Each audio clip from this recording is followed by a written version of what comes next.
Hello बच्चों, कैसे हैं आप लोग। आई होप आप लोग अच्छे होंगे। आज हम लोग यूक्लिड का विभाजन परिमिका का अध्ययन करेंगे। टॉपिक का नाम रहेगा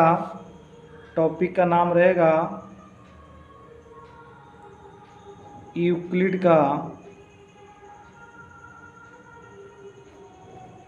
का विभाजन प्रमेयिका।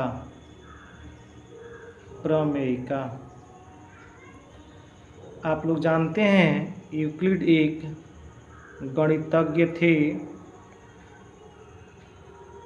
अब विभाजन मतलब भाग, अब प्रमेयिका मतलब प्रमेय। अब इनका कथन क्या था, उस कथन को हम लोग लिखते हैं।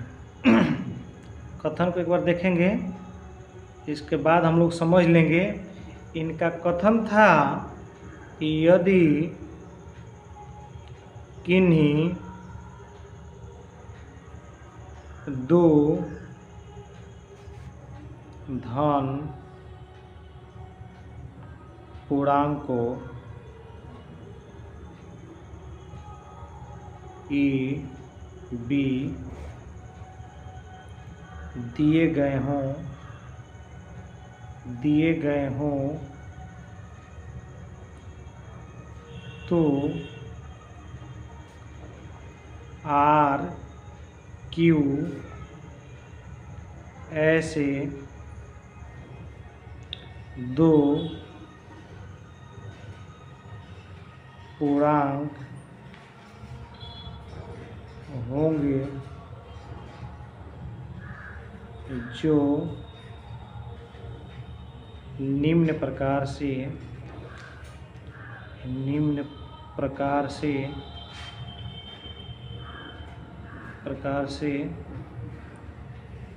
प्रदर्शित कर सकते हैं। प्रदर्शित होते हैं। बच्चों, यह यूक्लिड का कथन था, लेकिन आप लोग देख रहे होंगे कि ये हम लोग को समझ में आसानी से नहीं आ रहा होगा। यह एक थ्योरी है।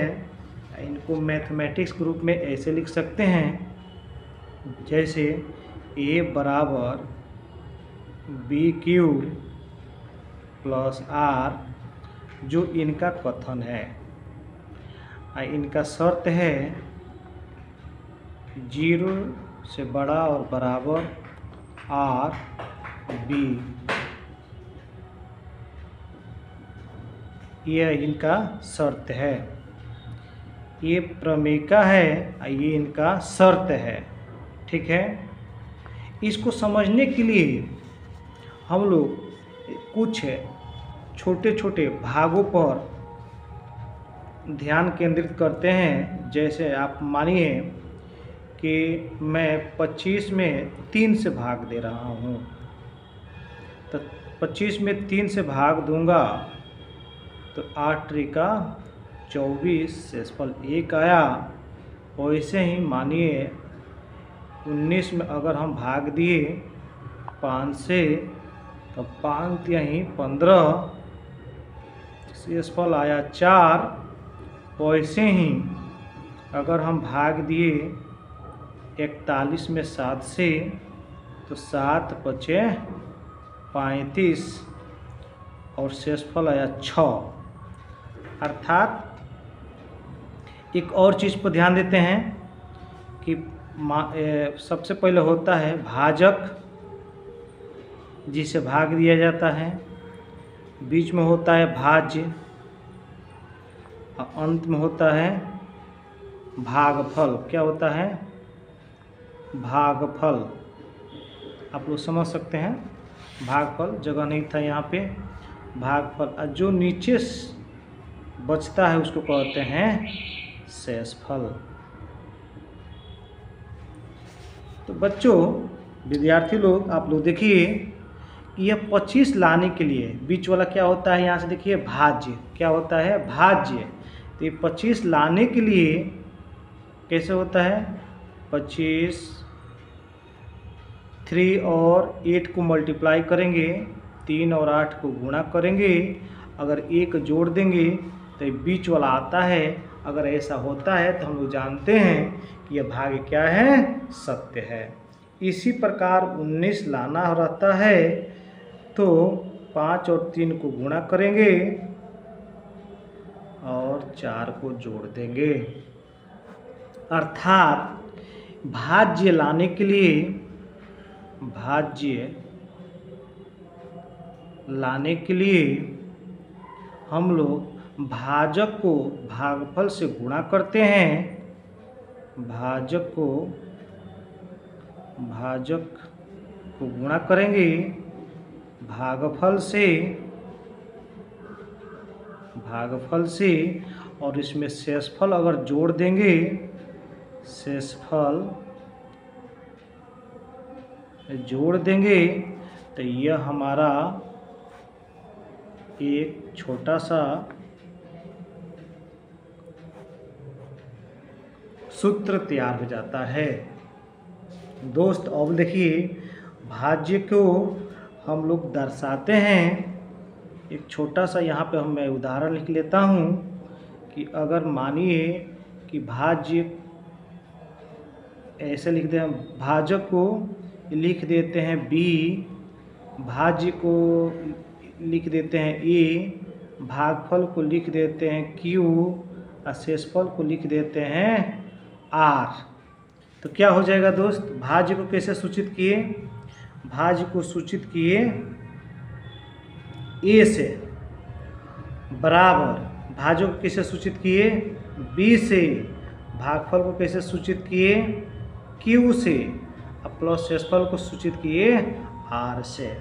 यही तो कथन था, यहाँ पे देखिए यही कथन था इनका, किनका, यूक्लिड का। यहाँ पे देखिए a बराबर b q प्लस r। दोस्त भाज्य जो होता है डिविडेंड होता है, भाजक जो होता है डिवाइजर होता है, और दोनों का इंग्लिश डी से शुरू होता है।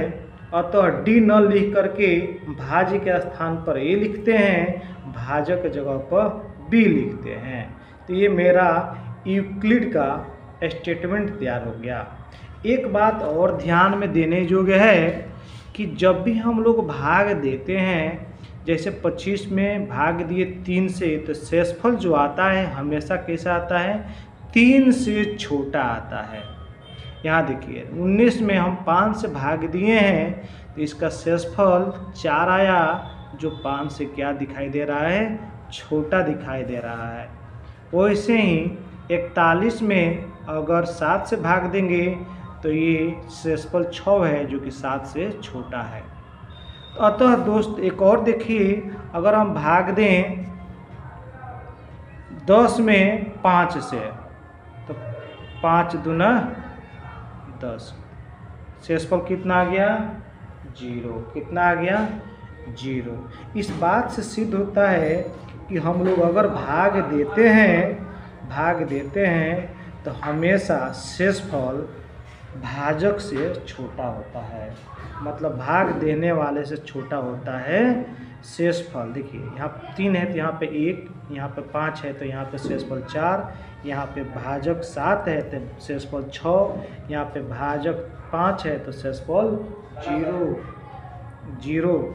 इस प्रकार से हम लोग यह चीज़ समझते हैं कि जो शेषफल होता है हमेशा 0 से बड़ा या बराबर हो सकता है। 0 से बड़ा मतलब 0 के बराबर या बड़ा, मतलब कभी 0 भी हो सकता है, कभी 0 से ज़्यादा हो सकता है, लेकिन हमेशा ये किससे छोटा बड़ा होगा, भाजक से। किससे बड़ा होगा, भाजक से। भाजक से मतलब छोटा होगा, सॉरी, भाजक से छोटा होगा। जो यह किनका शर्त है जी, यूक्लिड का शर्त है। इस प्रकार हम लोगों ने यूक्लिड का विभाजन प्रमेयिका को अच्छे तरीके से समझ लिए हैं। इस पर आधारित यूक्लिड का विभाजन प्रमेयिका पर आधारित हम लोग विभिन्न प्रकार के प्रश्नों को करते हैं, जो कि बिहार बोर्ड में आता है।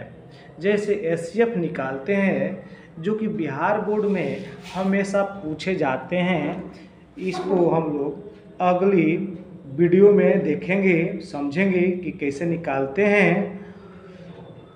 और यह आज इतना ही पे हम लोग वीडियो को शेष करते हैं, नहीं तो ये लंबा हो जाएगा। और आप लोग भी विशेष तरीके से बिहार बोर्ड की तैयारी करते रहें, मन लगा के पढ़ते रहें, ताकि अधिक से अधिक हम आप लोग नंबर ला सकें। Thank you very much. फिर से मिलते हैं अगली वीडियो में। यह वीडियो जो थी डे 3 था। अगली वीडियो डे 4 में हम लोग मुलाकात करेंगे और प्रैक्टिस ऑफलाइन की क्लास में हम लोग करते रहेंगे। Thank you very much.